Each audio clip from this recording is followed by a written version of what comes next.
Hello and welcome to Classmate Guru. My name is Mansi. Today is 22nd August and we are here to discuss some current news from The Hindu. ठीक है, आज के topics हम start करते हैं. Newspaper में ये news highlighted है. ठीक है, तो इसके बारे में पढ़ते हैं. Centre plans to take caste count during census.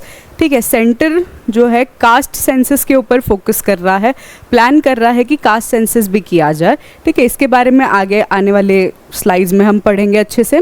17 workers killed as fire breaks out after reactor blast at Andhra Pradesh pharma plant. ठीक है, एक फार्मा प्लांट, आंध्र प्रदेश के फार्मा प्लांट में जो है वो रिएक्टर ब्लास्ट के बाद 7 जो है वो डेथ हुई है और 33 इंजर्ड हुए हैं. और इसके बारे में आगे पढ़ते हैं. Siddaramaiah seeks centre's approval to increase height of Almatti dam to meet prime minister. ठीक है, अलमती डैम जो है, ठीक है, उसकी हाइट जो है, उसकी जो हाइट है वो बढ़ाने के लिए जो है वो सिद्धार्थ महा ने जो है वो सेंटर के पास एप्लीकेशन दिया है. क्यों वो हाइट बढ़ानी है, कितनी से कितनी बढ़ानी है, वो हम आगे इस आर्टिकल में देखेंगे. Rajnath to go to US as mega defence deals near closure. ठीक है, एक मेगा डिफेंस डील जो है वो पास आ रही है, तो इस वजह से राजनाथ जी है जो है राजनाथ वो यूएस जाएंगे एक मर्ज के लिए, एक मेगा डिफेंस डील के लिए. पढ़ेंगे आगे क्या मेगा डिफेंस डील है वो.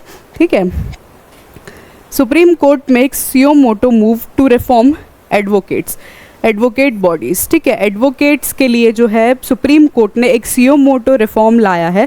सीओ मोटो रिफॉर्म होता क्या है, ठीक है, क्यों, कौन से आर्टिकल के तहत जो है वो सीओ मोटो जो है हाथ में ले सकते हैं सुप्रीम कोर्ट या फिर हाई कोर्ट, वो हम इस आर्टिकल में पढ़ेंगे. Dalit tribal organisations protest against supreme court sub quota decision. ठीक है, अब जो दलित्स ट्राइबल्स जो है वो प्रोटेस्ट कर रहे हैं सुप्रीम कोर्ट के जो सब कोटा डिवीज़न के ऊपर का जो डिसीजन है उसके ऊपर. तो सुप्रीम कोर्ट का डिसीजन क्या है, सब कोटा डिवीज़न क्या है, वो हम आगे इस आर्टिकल में अच्छे से पढ़ेंगे.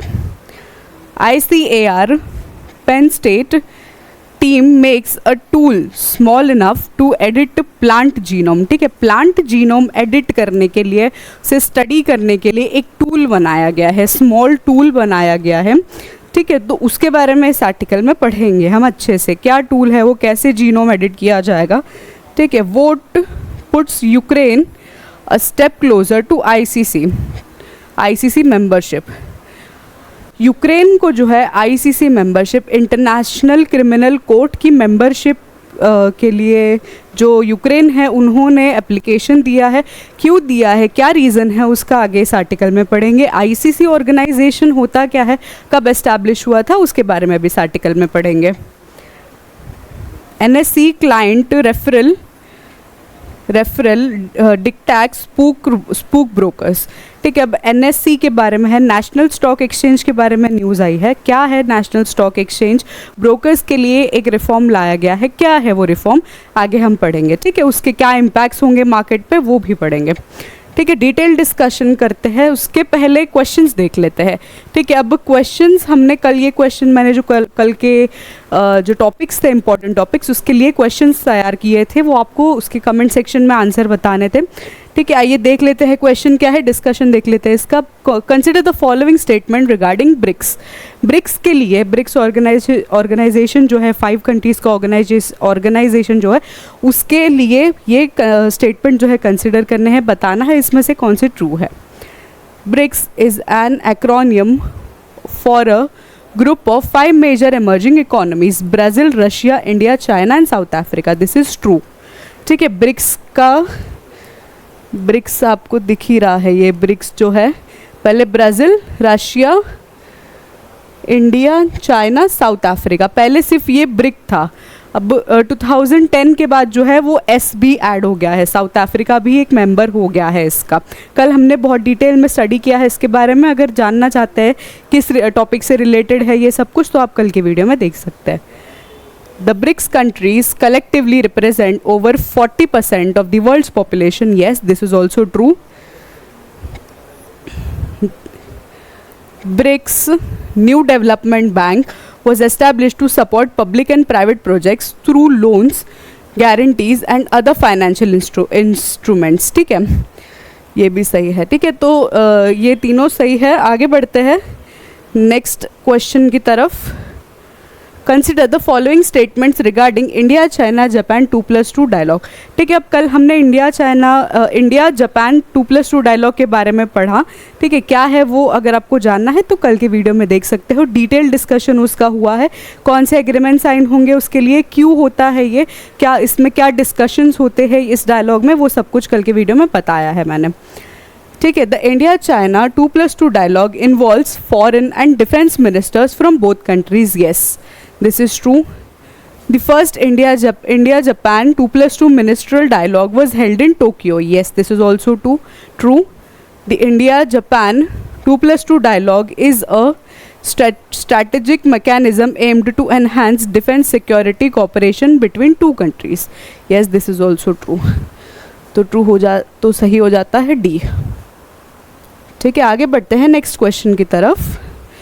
Consider following page. अब इसमें से बताना है आपको कि ये मीटिंग्स है. ठीक है, मीटिंग्स या डायलॉग्स है, ये कौन से मेंबर, इसमें जो है वो कौन से मेंबर कंट्री शामिल है वो बताना है. अब इंडिया जापान 2+2 डायलॉग अभी देखा हमने, इंडिया और जापान है तो ये करेक्ट है. ठीक है, Quad dialogue India Japan Australia USA. ठीक है, ये भी करेक्ट है. Malabar exercise India Japan USA Australia. पहले इतना ही था, इंडिया जापान यूएसए ही था. अभी रिसेंट ईयर्स में जो है ऑस्ट्रेलिया भी शामिल हो गया है इन एक्सरसाइज में. ठीक है, ये सही है. तो 1, 2 और 3 तीनों सही है. ठीक है, आगे बढ़ते हैं नेक्स्ट क्वेश्चन. नेक्स्ट अभी आर्टिकल्स देख लेते हैं. ठीक है, आज के हमारे जो डिटेल डिस्कशन के जो हाईलाइटेड टॉपिक्स है वो हम देख लेते हैं, उनका डिटेल डिस्कशन स्टार्ट करते हैं. फर्स्ट आर्टिकल क्या है? Centre plans to take caste count during census. ठीक है, सेंटर ने जो है एक कास्ट कॉलम जो है वो एस्टैब्लिश करने के लिए जो है बोला गया है.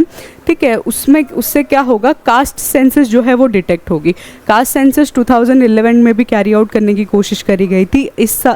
अगले जो सेंसस होने वाले हैं उसमें भी एक कॉलम एस्टैब्लिश किया जाएगा जिसमें कास्ट सेंसस रिकॉर्ड करी जाएंगी.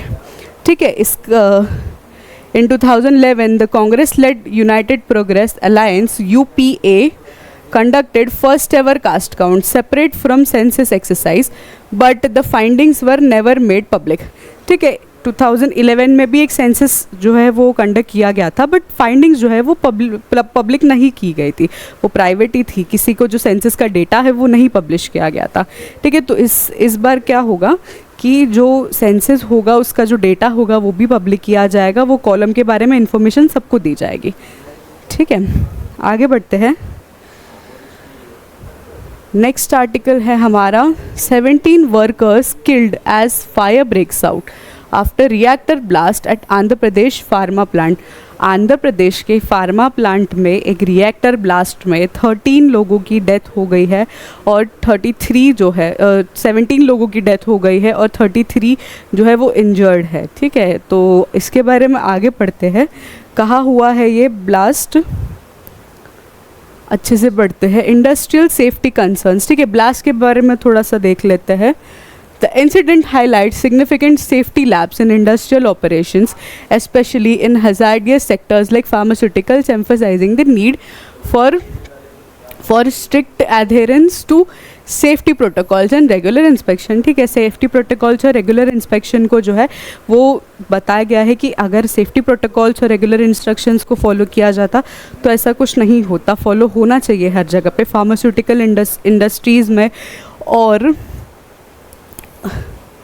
फार्मास्यूटिकल इंडस्ट्रीज़ जैसे फार्मास्यूटिकल इंडस्ट्रीज़ में होना चाहिए ये सारी चीज़ें. रिएक्टर ब्लास्ट नहीं होंगे, बर्न्स वगैरह जो है वो नहीं होंगे. ठीक है, ये जो ब्लास्ट हुआ है वो लंच टाइम के वक्त हुआ है. ठीक है, तो कम थे वहाँ पर लोग, जो 200 पीपल की तभी भी अकोमोडेशन थी, पर लंच टाइम के वक्त हुआ है, इस वजह से जो नंबर ऑफ डेथ्स है और इंजर्ड है वो कम है. ठीक है, लंच टाइम के वक्त देखा गया था ये. आगे बढ़ते हैं. Government response. The chief minister of Andhra Pradesh Andhra Pradesh N Chandrababu ordered a high-level inquiry into the incident, suggested using air ambulance to transfer critically injured workers. ठीक है, गवर्नमेंट का इसमें क्या रिस्पॉन्स आया है, अब गवर्नमेंट ने इनिशिएटिव क्या लिया है इनके लिए, एक हेलीकॉप्टर बेस्ड जो है एयर बेस्ड एम्बुलेंस जो है वो प्रोवाइड करी जा रही है कि जो इंजर्ड है उन्हें जो है वो वाया एयर जो है वो लेके जाएगा उनके हॉस्पिटल्स वगैरह में, उनको ट्रीटमेंट प्रोवाइड करवाने के लिए, ताकि जल्दी ट्रीटमेंट प्रोवाइड हो।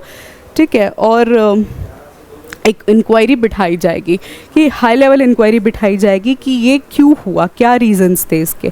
ठीक है, क्यों क्या चीज़ें नहीं फॉलो करी गई, उसके अकॉर्डिंग जो है नॉर्म्स लाएंगे, रिफॉर्मेशंस लाएंगे इंडस्ट्रियल जो सेक्टर है उसमें, क्योंकि फार्मास्यूटिकल इंडस्ट्रीज़ वगैरह में क्या होता है, इसमें ये सब नॉर्म्स लाना बहुत इंपॉर्टेंट होता है, वरना ये रिएक्टर ब्लास्ट वगैरह बहुत मतलब ऑब्जर्व किए जाते हैं।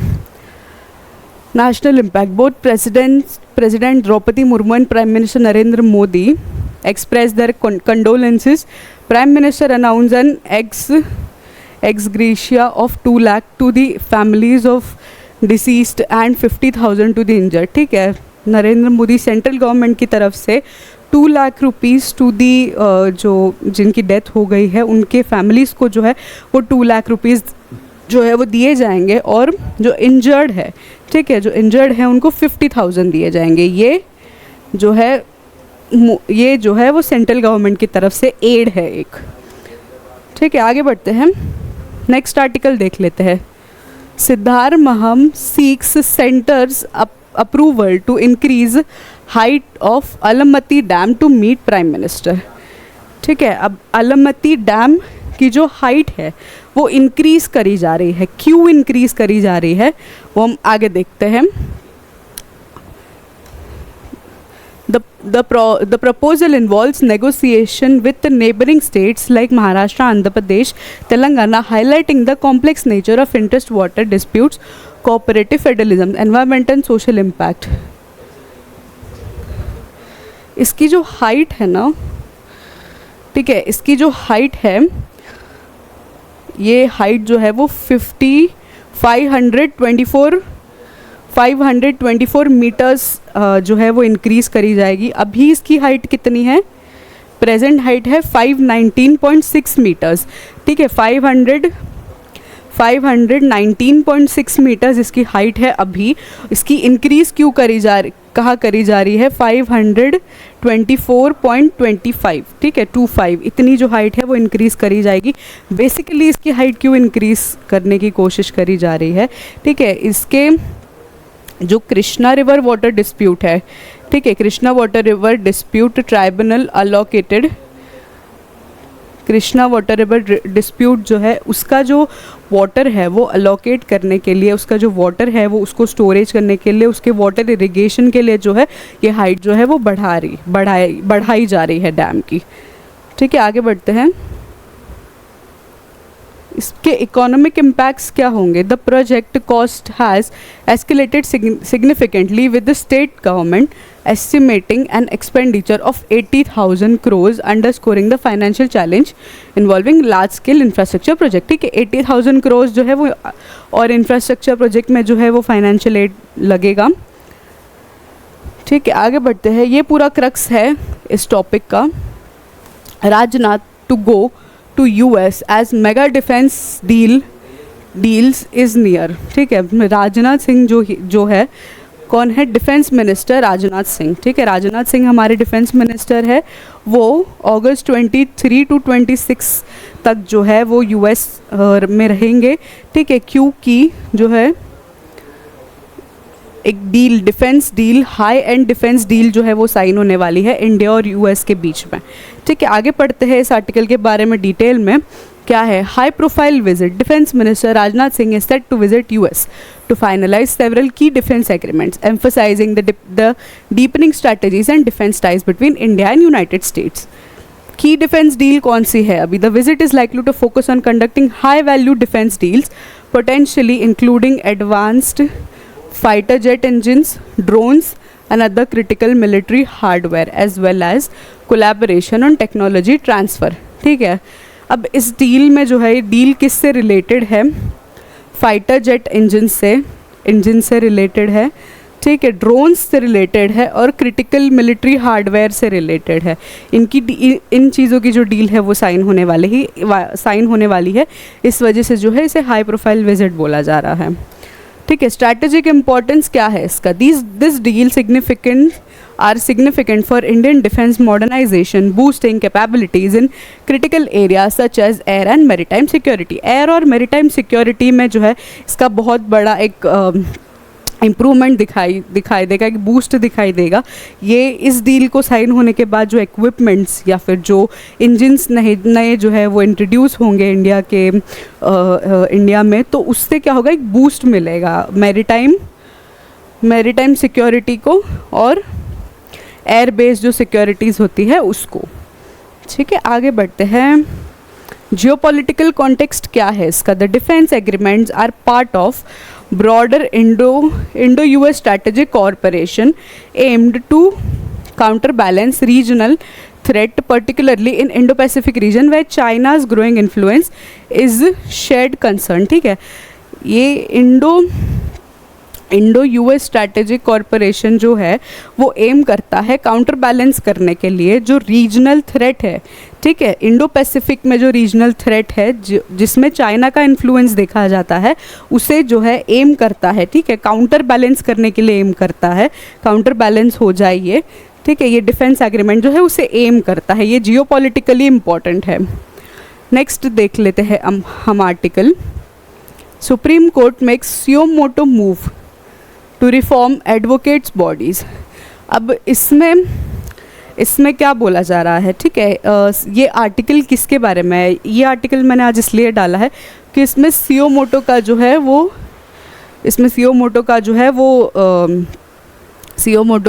इसमें बोला गया है, ठीक है, इसका नाम लिया गया है। तो इसको एक्सप्लेन करने के लिए मैंने ये आर्टिकल ज़्यादातर लिया है। ये आर्टिकल बेसिकली क्या कहता है कि सुप्रीम कोर्ट ने वेडनेसडे को सजेशन दिए है बार एसोसिएशन और बार काउंसिल के लिए, ठीक है, एडवोकेट्स के लिए कुछ सजेशंस दिए हैं। सुयोमोटो का बेसिक मतलब क्या होता है? कोई भी ऑनगोइंग या फिर कोई भी ऐसा कंट्री में कोई भी जो केस चल रहा है, ठीक है, जिसे डायरेक्टली सुप्रीम कोर्ट को प्रेजेंट नहीं किया जा रहा है बट वो पॉलिटिकली इम्पॉर्टेंट है और बट वो ह्यूमन राइट्स के वायलेशन के में कंसिडर होता है, उसको जो है वो सुप्रीम कोर्ट अपने हाथ में ले लेगी, ठीक है, विदाउट एनी कंप्लेंट फाइल किए, विदाउट एनी, मतलब कोर्ट का दरवाज़ा कोई खटखटाता नहीं है। जो ऑनगोइंग जो पीस है उसे अगर डिस्टर्ब होता है उस केस से, तो फिर वो सुप्रीम कोर्ट जो है उसे अपने हाथ में ले लेती है और उसकी जो भी हियरिंग्स वगैरह होती है वो सुनती है। अभी ये सुयोमोटो का एक और एग्जाम्पल अभी रिसेंटली देखा हमने, जो कोलकाता में जो केस हुआ था, ठीक है, कोलकाता में जो रेप और मर्डर केस हुआ था, उसमें भी सुप्रीम कोर्ट ने ये केस जो है वो अपने हाथ में ले लिया था, ठीक है। आगे बढ़ते हैं सुयोमोटो केस के बारे में, सुयोमोटो रिफॉर्म के बारे में। सुयोमोटो रिफॉर्म जो है हमारे कॉन्स्टिट्यूशन में आर्टिकल 131 का पार्ट है, ठीक है। 131 आर्टिकल जो है वो एक्सप्लेन करता है सुयोमोटो के बारे में। Judicial activism. Suyomoto action allows courts, especially higher courts like Supreme Court and High Court. Supreme Court और High Court को ये अलाउ करता है कोई भी केस जो है to address issues of public interest or significant level concerns even if no one has brought a formal case before them, ठीक है। कोई भी formal case उनके सामने जो है वो नहीं लेके आता, फिर भी वो कोई भी चलता हुआ केस अपने हाथ में ले सकते हैं अगर वो ह्यूमन राइट वायलेशन, ठीक है। एग्जाम्पल्स देख लेते हैं कौन से actions, case in involving human right violation, environmental issues, corruption and many other deemed required for urgent intervention, ठीक है। जिस केस में अर्जेंट इंटरवेंशन नीडेड हो, ठीक है, वो केस सुयोमोटो के अंडर आता है और वो सुप्रीम कोर्ट या हाई कोर्ट जो है वो अपने हाथ में केस ले लेती है।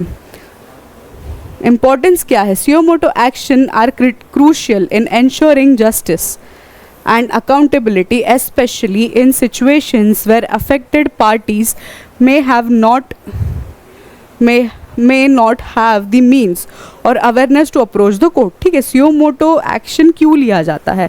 ठीक है, जब जो विक्टिम्स होते हैं या जो इंटरेस्टेड पार्टीज़ होती है उनको जब ये नॉलेज नहीं होता है कि इस केस के लिए सुप्रीम कोर्ट का या हाई कोर्ट का दरवाज़ा हम खटखटा सकते हैं, प्रॉपर कोर्ट प्रोसीडिंग्स भी कर सकते हैं, जब उन्हें ये नहीं पता होता या उनके इंटरेस्ट में नहीं होता है, तो सुप्रीम कोर्ट जो है या सुप्रीम कोर्ट या हाई कोर्ट दोनों हायर लेवल के कोर्ट्स क्या करते हैं, ऐसे कोई मामला जो है जिसमें अर्जेंट इंटरवेंशन जो नीडेड है उसे अपने हाथ में ले लेते हैं, अपने हक से फैसला सुनाते हैं उसके बारे में।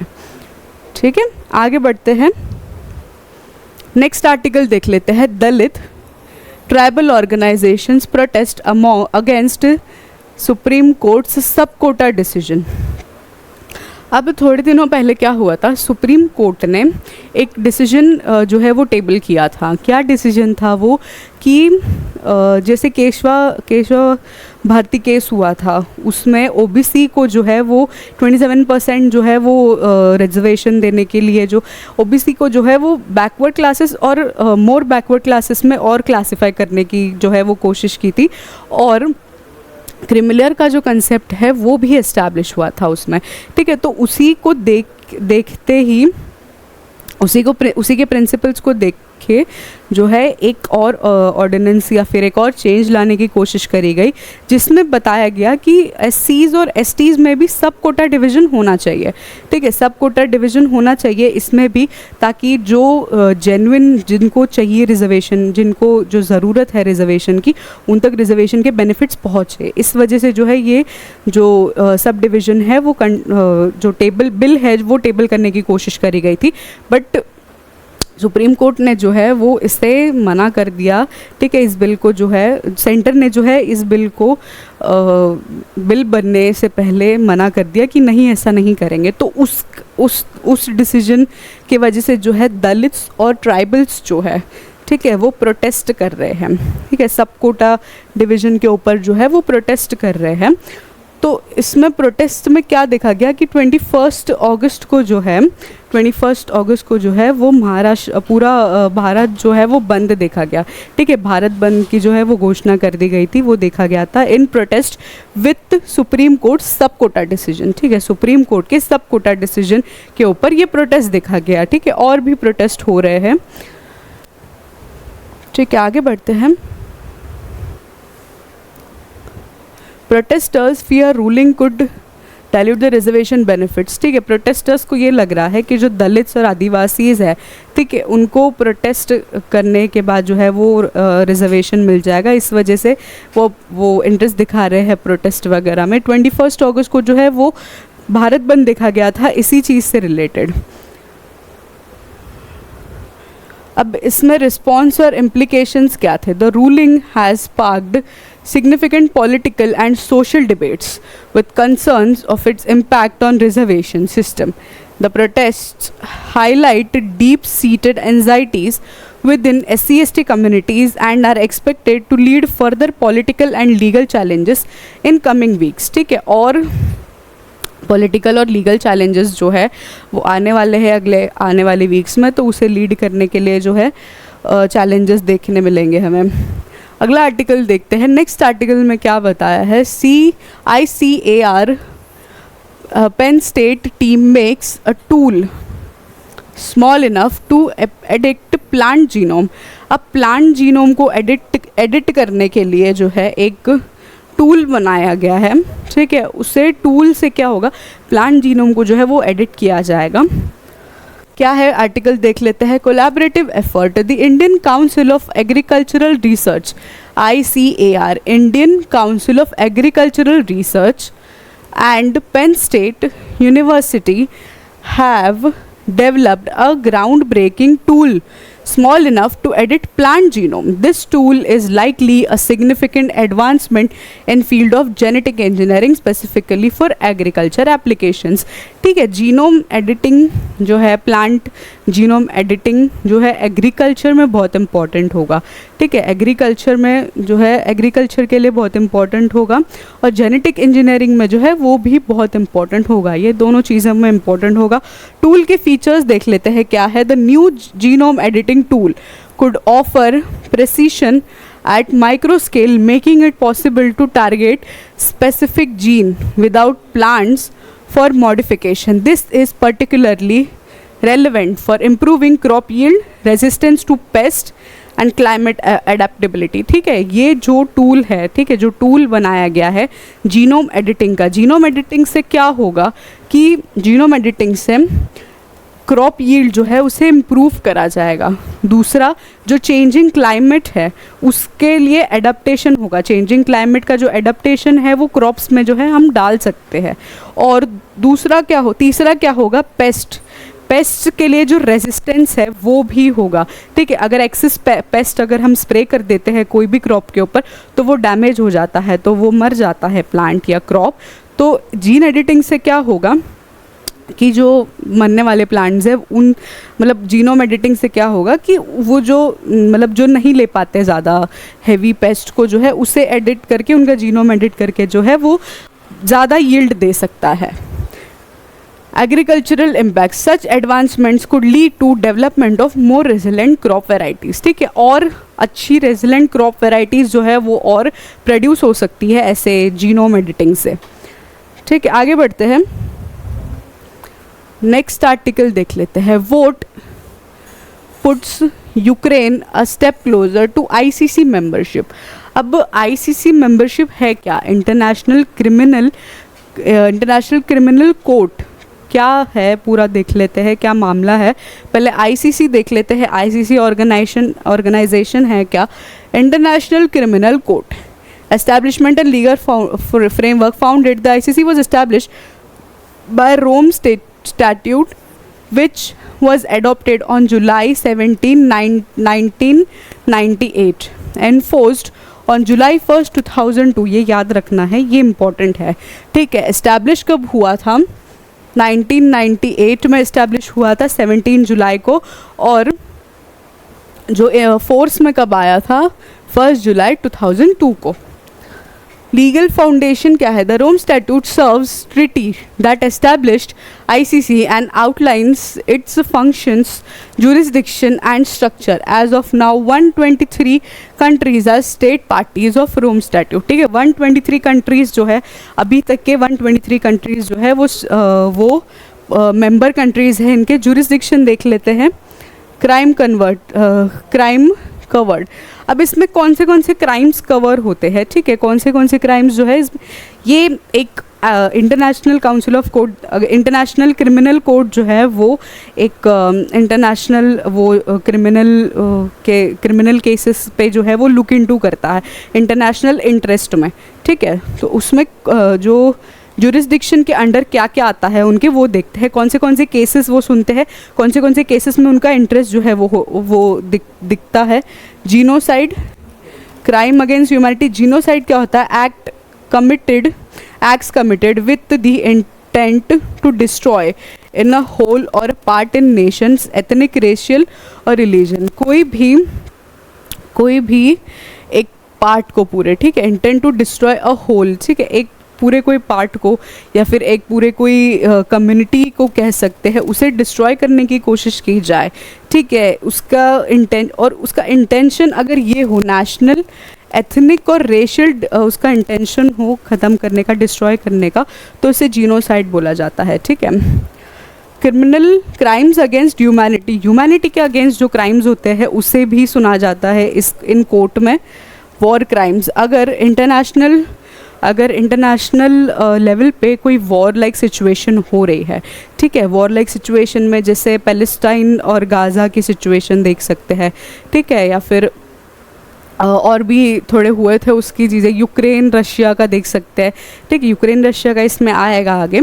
ठीक है, तो ये सारी जो चीज़ें हैं वॉर लाइक सिचुएशंस जब हो जाती है तो उसमें लिए गए जो डिसीजंस हो जाते हैं, कभी कभी जैसे डिसीजन कभी कभी मतलब ले लेते हैं जिससे ह्यूमन लाइफ जो है वो बहुत लॉस होती है। तो ऐसे जो केसेस होते हैं वो भी सुनते हैं ये crime of aggression, the planning, initiative or execution of an act of aggression which constitute a manifestation of violation of the charter of United Nation। ठीक है, यूनाइटेड नेशन का जो चार्टर है, यूनाइटेड नेशन का जो वायलेशन के लिए जो चार्टर है अगर उसके उसमें कुछ उसमें जो लिस्टेड चीज़ें हैं उससे अगर कुछ की जाए, act of aggression which constitute manifesto of violation, ठीक है, जो मैनिफेस्टो ऑफ वायलेशन को कॉन्स्टिट्यूट करता है, उसकी प्लानिंग, इनिशिएशन और एग्जीक्यूशन, ठीक है। कोई भी एक्ट जिसकी अगर प्लानिंग की जाती है,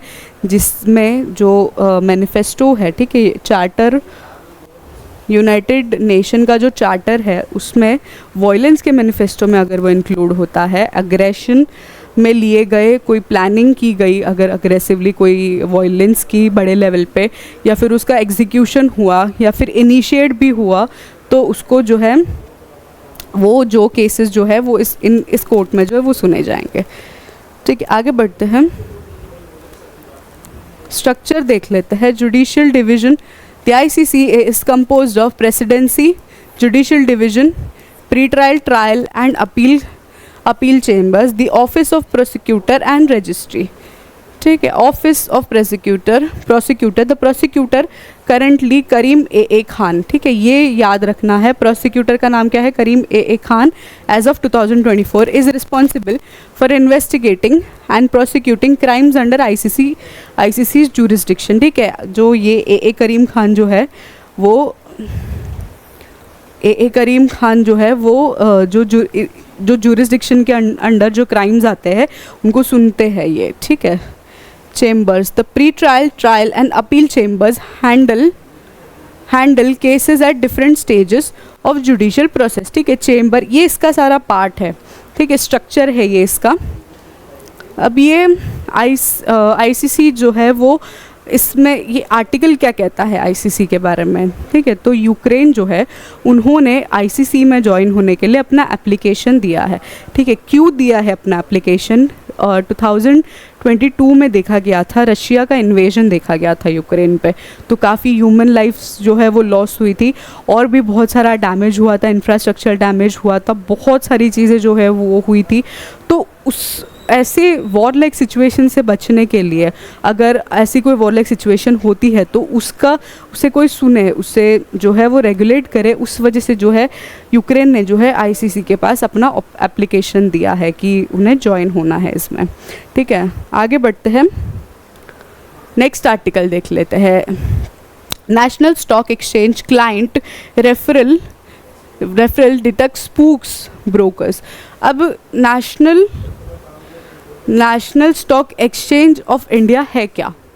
तो नेशनल स्टॉक एक्सचेंज जो है, ठीक है, national stock exchange of India जो है वो एक स्टॉक एक्सचेंज है इंडिया का जिस पे स्टॉक्स लिस्टेड होते हैं, ठीक है। उस पे स्टॉक्स लिस्टेड होते हैं और उसी के अकॉर्डिंग बाई सेल करते हैं हम, ठीक है। एस्टैब्लिश कब हुआ था? ये 1992 में एस्टैब्लिश हुआ था, ठीक है। और ये पहला ऐसा पोर्टल था जिसमें सारी चीज़ें ऑटोमेटेड होती थी, ठीक है, जिसमें जो ऑटोमेटिक पोर्टल जिसे कह सकते हैं हम, ठीक है। एक इलेक्ट्रॉनिक ट्रेडिंग सिस्टम जो है वो एस्टैब्लिश हुआ था जो ऑफ़र करता है इजी ट्रेडिंग फैसिलिटीज़ को, ठीक है। ये एक एस्टैब्लिश हुआ था 1992 में एस्टैब्लिश हुआ था ये, ठीक है। जैसे आपने वो सीरीज़ देखी होगी 1993 स्कैम सीरीज़ देखी होगी हर्षद मेहता वाली, तो उसमें बहुत अच्छे से बताया गया है कि पहले के वक्त 1992-93 से पहले जब ये एस्टैब्लिश नहीं हुआ था ऑटोमेटेड जो है, उससे पहले कैसे स्टॉक्स वगैरह बोले जाते थे। एक बिल्डिंग होती थी स्टॉक एक्सचेंज की, ठीक है, नेशनल स्टॉक एक्सचेंज एक बिल्डिंग थी, उसमें जो है उसमें जाना पड़ता था, एजेंट्स जो है वो जाते थे, जैसे चिल्ला के ऐसे मांगने पड़ते थे स्टॉक्स, ठीक है। तो तभी वो मूवी बहुत अच्छा पिक्टोग्राफिक उसका है, ठीक है, ये सारी चीज़ें बताती है। आगे पढ़ लेते हैं इसके बारे में। The recent circular issued by National Stock Exchange has created significant concerns among brokers, ठीक है। अब रिसेंट एक सर्कुलर जो है नेशनल स्टॉक एक्सचेंज ने जो एक सर्कुलर जो है वो भेजा है, ब्रोकर्स के लिए बहुत ज़्यादा कंसर्न पैदा हुआ है उस सर्कुलर से। अब ब्रोकर्स के लिए क्या कंसर्न है?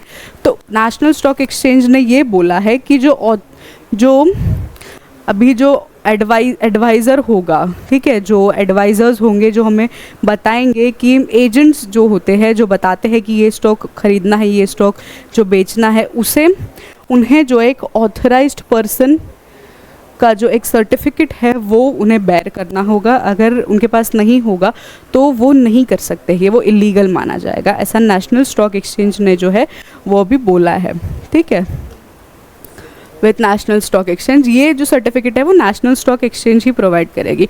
ऑथराइज पर्सन की जो ये जो नाम है वो उनके पास होना चाहिए, उस सर्टिफिकेट होना चाहिए, तभी ही जो एजेंट्स वगैरह या फिर ब्रोकर्स जो है उन्हें जो है वो मतलब जो स्टॉक्स होते हैं वो बता सकते हैं कि ये उठाना है, ये बेचना है, या फिर जो देखा जाता है कि डीमैट अकाउंट वगैरह भी जो है वो खुलवाते हैं ब्रोकर्स और एजेंट्स, तो वो भी ये सारी चीज़ें नहीं कर पाएंगे अगर उनके पास ऑथराइज पर्सन जो है उसका सर्टिफिकेट नहीं होगा। तो की पॉइंट्स देख लेते हैं इसके। Impact on brokers are concerned because converting referrals into APs is a complex process that requires additional compliances, registration and approvals, ठीक है। अब ब्रोकर के लिए ये थोड़ा सा कंसर्न है क्योंकि जो ब्रोकर्स हैं उनको APs में कन्वर्ट करने के लिए, ऑथराइज पर्सन्स में कन्वर्ट करने के लिए बहुत सारा डॉक्यूमेंटेशन का process,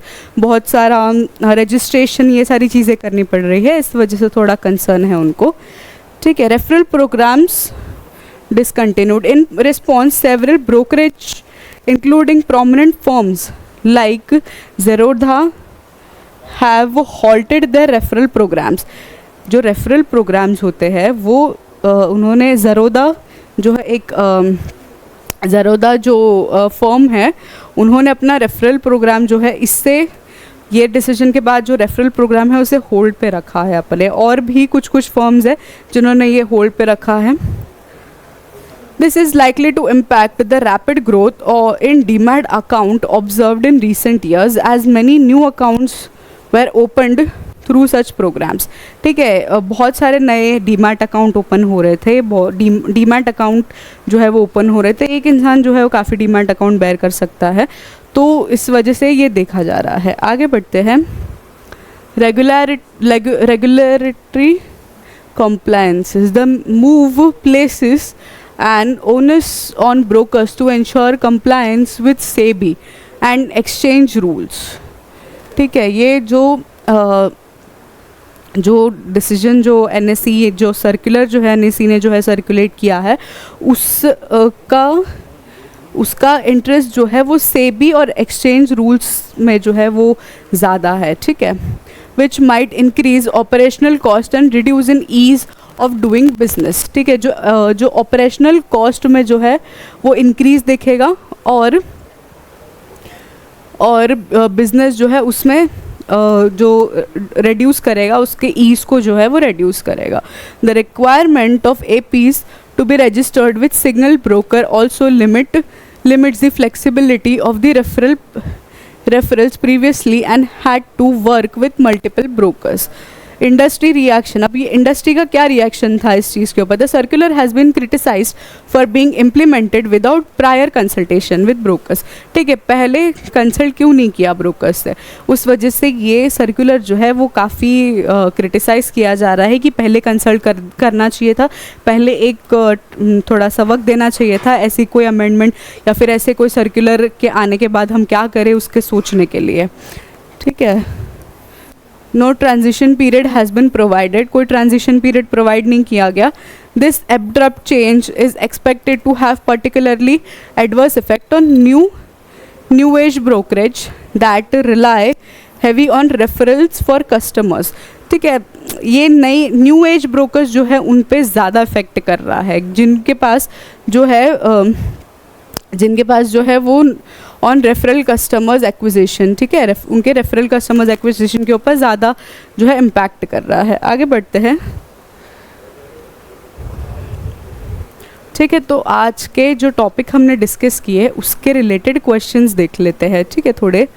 when was the national stock exchange of India establish, ठीक है। नेशनल स्टॉक एक्सचेंज के बारे में अभी पढ़ा तो उसके बारे में बताना है कि वो कब एस्टैब्लिश हुआ था, 1990, 92, 95, 2000, ठीक है। इसमें से बताना है, कमेंट सेक्शन में आंसर दीजिए। ये सारे क्वेश्चंस प्रैक्टिस करिए, ये सारे क्वेश्चंस बहुत इंपॉर्टेंट है। जब क्वेश्चंस प्रैक्टिस करते हो तो जो पीछे जो टॉपिक पढ़ा हुआ होता है उसकी एक रिविजन हो जाती है। ठीक है, under which article Indian constitution does the power to sub classify schedule caste and schedule tribes for the purpose of reservation lies. ठीक है, इन चारों में से कौन सा आर्टिकल है जिसमें ये बताया जाता है, जो इंडियन कॉन्स्टिट्यूशन में ये स्टेट करता है कि जो शेड्यूल ट्राइब्स और शेड्यूल कास्ट है उनका सब क्लासिफिकेशन हो। ठीक है, रिजर्वेशन का जो क्राइटेरिया होता है वो इन चारों में से कौन सा आर्टिकल बताता है, वो बताना है। आर्टिकल 15, 16, 341, 342, इन चारों में से कौन सा आर्टिकल है वो बताइए आप कमेंट सेक्शन में। What does the term suo motu refer to in the context of Indian judiciary. ठीक है, सियो मोटो के बारे में पढ़ा, क्या होता है अच्छे से बताया मैंने। नहीं समझ आया तो एक और बार फिर पीछे जाके जो है वो पढ़िए अच्छे से, इम्पॉर्टेंट है ये, आ सकता है एग्जाम में क्वेश्चन पूछ सकता है, क्योंकि अभी जो है एक बहुत इंपॉर्टेंट केस के ऊपर सियो मोटो जो है रिफॉर्म जो है वो लाया, सियो मोटो एक्शन जो है वो ली गई है, तो आपको पढ़ना है, उसके लिए पता होना चाहिए, इंपॉर्टेंट है, एग्जाम में क्वेश्चन आ सकता है। A law enacted by parliament and action taken by court on its own initiative, a government policy decision, directive issues by president of India. ठीक है, इन चारों में से बताना है कि सियो मोटो किसे रेफर करता है। ठीक है, इजी है, मीनिंग तो बताया था मैंने पीछे। ठीक है, तो आज के हमने क्वेश्चंस देखे, आज के आर्टिकल्स भी पढ़े, क्वेश्चंस डिटेल में जो है मैंने दिए हैं वो प्रैक्टिस करिए, आर्टिकल्स भी जो है वो पढ़िए, अगर नहीं समझ आ रहा तो पीछे जाके फिर एक बार देख लीजिए। ठीक है, बस आज के लिए इतना ही, धन्यवाद।